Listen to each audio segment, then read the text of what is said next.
The play has been placed throughout the ages among comedies or more recently in the section of tragicomedies too, but revenge, even if it ends differently, is a thematic concern in the play. Once his dukedom is cheated away from him, Prospero uses his faculty of learning for magic.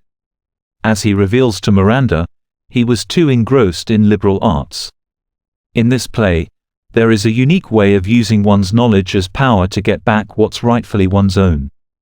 Prospero's use of magic for revenge reminds us of Marlowe's Dr. Faustus, but here, in The Tempest, towards the end, Prospero changes his scheme of revenge and in the grandeur of some great artist forgives them all. In the progress of the play, when Ariel informs Prospero of how Alonso and his group are in a sad state under his spell, Prospero suddenly changes his heart as if he had already decided. Ariel reports that Prospero's magic so strongly works him that if you now beheld them, your affections would become tender. Prospero answers that now he is thinking, with his nobler reason, against his fury. He must have forgiven them at that very instance. Caliban keeps cursing Prospero since the beginning for making a slave out of him, but in the end, he asks for forgiveness too and Prospero forgives him. The play deals with the idea of freedom at various levels.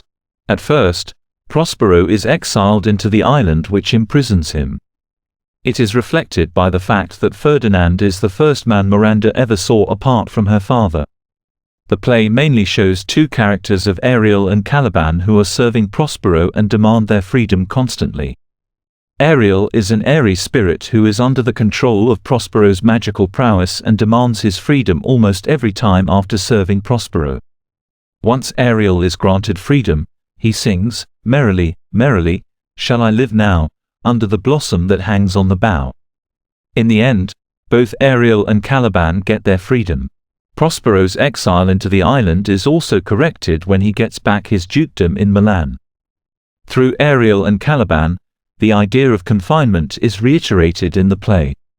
When Ariel demands his freedom, Prospero reminds him that how under Sycorax, the witch, he was put into the pine and with the magic of Prospero, he was taken out of it. Ariel thanks him for that. The fact of confinement is also used as leverage while dealing with Caliban. When Caliban curses, Prospero reminds him that he was deservedly confined into a rock, when in fact he deserves more than a prison, and it was Prospero who got him out of it. Prospero, who is aware of the larger world besides the island, must be feeling more confined than any other character in the play, but his mastery lessens it when the slavery intensifies it further for someone like Caliban. Many critics over the time have noticed the thematic concern of love and romance in this play. Ferdinand and Miranda come together to become the mouthpiece of a very innocent and naive love. Although they are mere extensions of Prospero's design, their feelings have a kind of truth to them. At the very first sight, Ferdinand and Miranda recognize love for each other. It sounds unbelievable, but in one day, they also commit to each other completely. Probably it shows that in an island, where obstructions are dealt with magical forces, love may progress in its purest pace. Prospero's character shows love in a more elevated way.